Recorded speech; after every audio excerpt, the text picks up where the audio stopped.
Galaxy S25 Edge was supposed to launch in April, but out of nowhere, that plan changed. Now, we've got a new release date and some interesting details to go with it. So, what's behind the delay, and is this phone still something worth getting excited about? Let's talk about everything we know so far, but before we get into it, make sure to like this video and subscribe to the channel for more updates on upcoming smartphones. Just a day ago, reports were saying the April 15th launch wasn't happening anymore. At that point, no one really knew why. But now, a new leak says Samsung is setting a new date, Tuesday, May 13, 2025. That's just about a month later than expected. Not a huge wait, but the reason behind the change is still a bit of a mystery. From what the report says, the delay doesn't seem to be caused by any hardware problems or production issues. Instead, it may be related to changes within Samsung's top management. One possible reason is the recent passing of Jong-hee Han, who was in charge of Samsung's mobile and electronics division. It's possible that some internal shifts after his passing caused the timeline to move around a bit. Now, unlike the big event Samsung held back in January for the main Galaxy S25 series, the S25 Edge will be launching in a more quiet way. The company is expected to reveal the phone through an online-only event.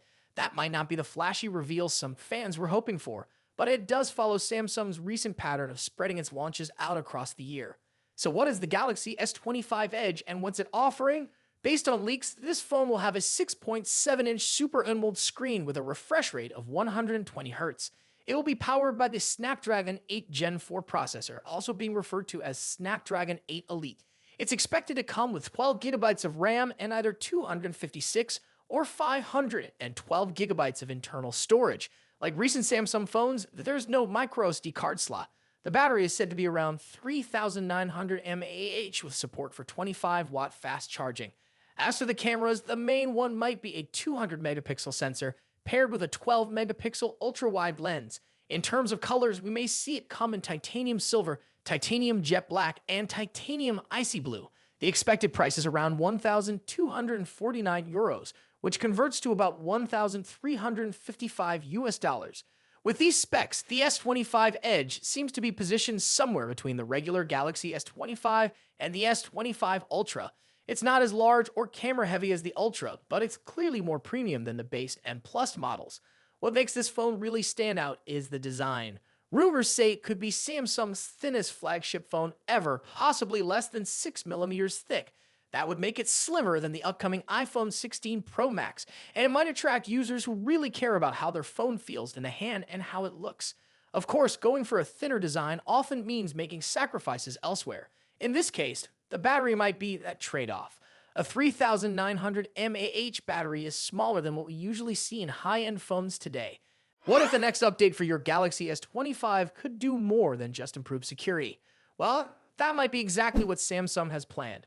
According to a new leak, the upcoming software update for the Galaxy S25 series won't be your usual monthly patch. It'll bring some extra polish to your phone's everyday experience. Let's break it down, but before we do, make sure to like this video and subscribe for more updates on the Galaxy lineup and other new tech. It's been a couple of months since Samsung launched the Galaxy S25, and like always, the company has been rolling out updates to improve performance, fix bugs, and keep devices secure. But this time, it looks like the April 2025 update is going to offer something a little more noticeable. According to tipster at Terumvets33, Samsung is adding more features from One UI 7.0 in this update, not just fixing security issues. And if you've been using the Galaxy S25, S25 Plus, or S25 Ultra, you'll likely see some visible changes. One of the main highlights is an updated charging animation. It's something small, but it's one of those details you notice every time you plug in your phone.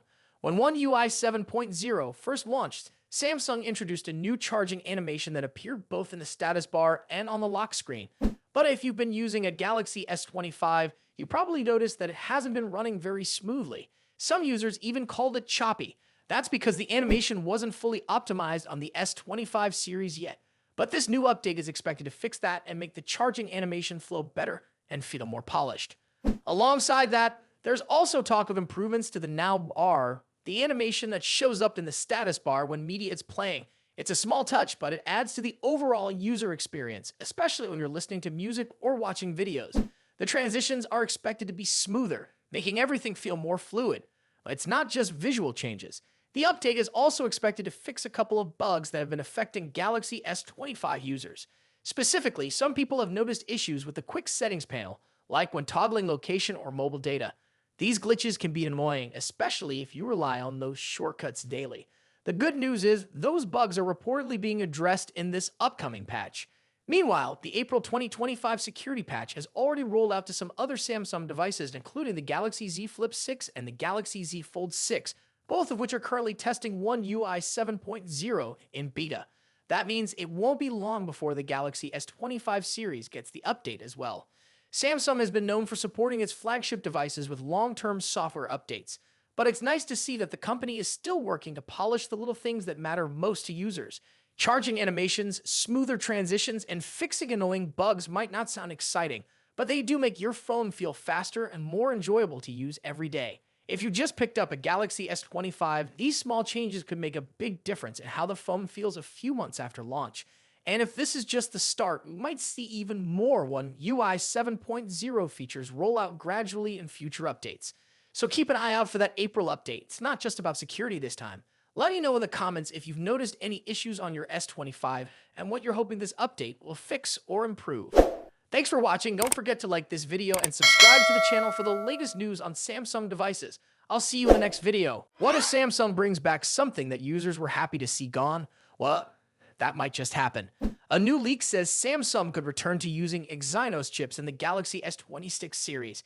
Yep, after skipping Exynos for the Galaxy S25 lineup, the company might go back to splitting chips based on regions. So why the change? Let's break it down. Before we begin, if you enjoy tech news, leaks, and updates, make sure to like this video and subscribe to the channel. Now, let's get into it. According to a trusted tipster, Samsung plans to use the Exynos 2600 chip in some Galaxy S26 models next year. This wouldn't be the first time Samsung does this. For many years, they've used Exynos chips in regions like Europe and Asia, while Snapdragon chips were used in the US, Canada, and China. But for the Galaxy S25 series, Samsung skipped that strategy. They use the Snapdragon 8 Gen 4 or Snapdragon 8 Elite in all models worldwide. The reason? Samsung couldn't produce enough Exynos 2500 chips in time, so the S25 lineup became Snapdragon only, and a lot of people like that. Now, leaks suggest Samsung is working hard to bring the Exynos back with the Galaxy S26. The Exynos 2600 is expected to be built using a new 2nm process, which will offer better efficiency and performance. But there's a catch. The chip might have limited volume, meaning Samsung may not have enough to power all phones globally. The tipster compares this to the Exynos 990 situation. That chip was used in almost every region for the Galaxy S20 except the US, Canada, and China. So the idea of limited volume doesn't quite line up with that example. A better comparison might be the Galaxy S22 series, where Snapdragon chips were used almost everywhere except Europe. That setup might return with the S26 lineup. There's also a rumor that only the Galaxy S26 Ultra will get the Snapdragon chip in all regions. The regular S26 and S26 Plus may come with Exynos in those countries. But right now, nothing is confirmed. Samsung's decision to mix chips has always been controversial. Starting with the Galaxy S20, people notice real differences between Snapdragon and Exynos models. Snapdragon versions usually perform better, had longer battery life, and handle heat more efficiently. Over time, Samsung has tried to reduce those gaps, but many users are still not fully convinced. Can the new Exynos 2600 match the next-gen Snapdragon 8 Gen 4 successor? That's a big question. Until benchmarks appear, we won't really know. Now, aside from the chip news, the Galaxy S26 Ultra is expected to bring some exciting upgrades. One leak says Samsung might reintroduce variable aperture for the camera, giving more control over lighting. There's also talk of a larger 5500 mAh battery, which would be a major jump. With many brands switching to silicon carbon batteries, Samsung could be moving in the same direction. Still, it's early. The Galaxy S26 lineup is expected to launch in early 2026, possibly in January or February. And as we all know, leaks and plans can change before the official reveal.